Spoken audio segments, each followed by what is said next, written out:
everyone for the latest Quantapalooza podcast. I'm Dr. J. Justin Locke, and today we're going to talk about the maturity of the AI models, how the robots are learning, the different dimensions now that the robots are learning, and as always, the focus on these podcasts is making a way that advances humanity, and specifically because most of our audience is in YouTube or LinkedIn, how to advance your careers. Because our point of Quantapalooza, by the way, I never get tired of saying the word Quantapalooza, but our point of Quantapalooza is not to replace robots with humans, but it's to unlock the art of possible of humanity through robotics. And when we say robotics, we talk about one part of the bookshelf, pick your metaphor, which is AI, the other part of the bookshelf, which is quantum computing, which is a new paradigm of computing, which is already here. And then what we believe in is the connective wire, the connective tissue, is robotics and edge hardware. And for those of you that don't live in the world of technology, all good. Robots, I think we have a pretty good sense of what we mean. And edge hardware might not be as elegant or dynamic as robotics, but it's hardware that can sense a room, sense a person, sense a moment with data, right? With like software outputs and make decisions. So really, it's the same thing, which is how do you unify emerging technology software and emerging technology hardware? And we believe again, it's through robotics and edge hardware. Now, it's been a breathtaking advancement in the AI space and also the quantum space. I think that in hardware, it's not always as sexy the podcast about, but for whatever wows we see in AI, there are just as many wows we see in quantum computing. And we'll get into that in a little bit later in this podcast, as well as we've been building this muscle with you together. Are now more than 20,000 plus subscribers, by the way, to Quantapalooza. Thank you. But let's talk a little bit about how the robotics is going to be both unlocking this new way of learning and what it means to you in a good way, an uplifting way, in a 1 + 1 = 3 way for your careers. Now, for starters, traditionally up until now, AI uses like PDFs and websites to learn, like the written word. There is some video muscle and picture muscle that is being applied. But if you were to look at the grand scheme of things, it's still the PDF, the written word of everything humanity has done since humans started putting their handprints in brilliantly beautiful artistic formations in Spain and in Africa. In quantum computing, where again, it's no longer the world of ones and zeros, yeses and nos, no matter how small the decisioning gets according to Moore's law. We're in a new world now where it's yes, no, and maybe at the same time until you ask the right question, the right conditions. That in the middle of it, robotics is really helping both AI and quantum computing learn more dynamically like humans. Meaning, it is fair to say 99.999%, probably more nines than that, of humans don't just learn from reading and have no other senses. For the most part, we may have our own superpower. For example, my superpower is I learn by listening. My listening retention and comprehension is at least 7 times as strong as reading. I still read, right? You need to push myself, but I can learn a language very fast listening. Reading it, I'm not as strong as you are. So right now with robotics, we are really focusing on the AI side of the house, which is like, hey, not only is it the written word, but you need to learn how to process things by what you see, what you smell, what you taste, what you feel, what you hear. Right? In a sense, we're building both a conscious and subconscious for AI. Now, for a future podcast, where it's a little bit tricky, is for humanity, for all of our issues, one can argue that there's a chemical and a soulful and human composition that makes decisions more than just the sum of multidimensional sensory learning. But we're not going to be in a place where AI robotics are going to have the same chemicals as humans for probably another 40 years. Right?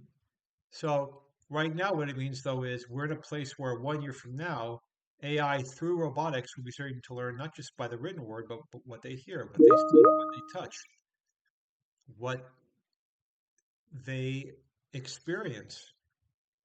So for you, as a human job seeker or the human who wants to advance your career, it's about more of how do you tell the human story of what you do? And what you do might be a particle physicist, theoretical physicist. By the way, I love theoretical physicists. Please, before you write the hate mail, you know that I say this lovingly. I would love to have a job in a grant where I can theorize how physics should be in in an alternate universe. I can feel the laser beams shooting through this podcast, but you know what I mean, and you know what I mean. Or you could be an amazing pastry chef in Central Africa, or a speech therapist, or an artist, or an auto mechanic. Like, there are different ways, consciously and subconsciously, that when you touch, smell, taste, experience, hear, those things also narrate not just your frame of reality, but the decisions that you make. It's a much deeper calculus. And I use this as a example because when we talk about quantum computing, um, for those of you that don't live in the world of that, which is totally fine, it can not always be intuitive.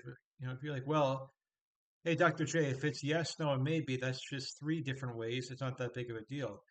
But if I were to tell you that you learn from reading, right? So like from visual, from touch, taste, hearing, smell, etc., it's not just four different ways. There's a whole, as I'm sure you can understand, right? Think of your happiest times of the year, whether it's the holidays, your birthdays, the upcoming Super Bowl.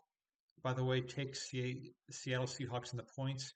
That is a non-Quantapalooza endorsed statement, by the way, but I stand by that statement. It's more than just three or four times, right? It is exponentially larger. And for those of you that don't live in math, it is a huge mountain greater than just a little bit of a hill, a couple times bigger than when you're walking.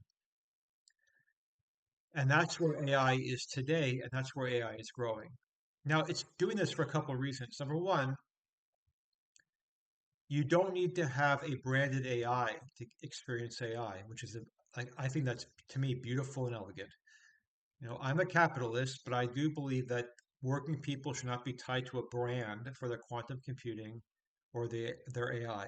And I even say this because even though I'm employed by clients who are experts in this space and they may not like that statement, I stand by that. I think we need to give people, humanity, the same levers, whether you're running a bakery in Central Africa or you're on the highest building in Dubai or Wall Street. It should be a fair and level playing field for your ideas. The results, let the market decide. But I do not feel it is morally acceptable to box out 90%, 99.999% of people. And I'm sorry, I'm not aligned to that. But now that you're armed with this information, the question is, well, what are you doing in your job search? And again, I say this lovingly. I say this as a fan of your story. I'm not being self-righteous. I myself, as a soon to be 52-year-old in this field, who still plays a couple of games professionally in sports, by the way, I myself have these soul searching moments. So it's not me being self righteous, but as breathtaking as the technology is, and yes, as much as I acknowledge there's some jobs that will be transformed and absorbed by technology, I'm a firm believer that there's never been a time in the history of conscious life on this planet, I'll restrict it to Earth, where there's been a more better chance for any human to be able to leave their mark. And I mean, even humans in the most extremely challenging political, economic, or geographical situations. But you have to be the CEO, CFO, definitely the CTO. So, like, right, Chief Executive Officer, Chief Financial Officer, Chief Technology Officer of your story. Because you're going to be the best you in history. There's not going to be a better you. Even if you're a twin, you are the best flavor of you in history. And that's where you need to really begin to think about how does multi-sensory learning, AIs that are powered by quantum computing through robotics and edge hardware, right? How does that both impact you and how can you channel that superpower for your career? And I have three takeaways for you to think about. And again, there is no single expert on the planet, certainly not me, but considering that I spend about 83 hours a week on this topic, I'm here to give you everything that I learn in the plain speak that resonates with the most largest audience. Number one is the first question you will get, whether you're going to the bank for a loan, whether you're a technologist, whether you're a performance artist who wants to reach people outside of the studio that will see you do your interpretive dance, is going to be how are you going to unlock technology to reach the most people possible without watering down your message? And I would encourage you to reflect on it's no longer just what the robot says, what they read, or what they see. How do you teach a robot in your business speak, in your language speak, in your learning speak, to understand where you're coming from and to really empower you based on how the robot looks, sees, touches, smells, hears, has a subconscious, etc.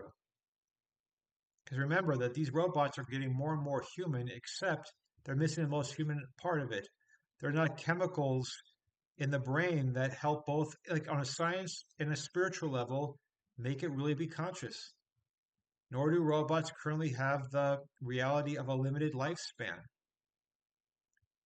The second thing to think about is how do you translate your story in the written word, in how your story is heard, touched, smelled, tasted.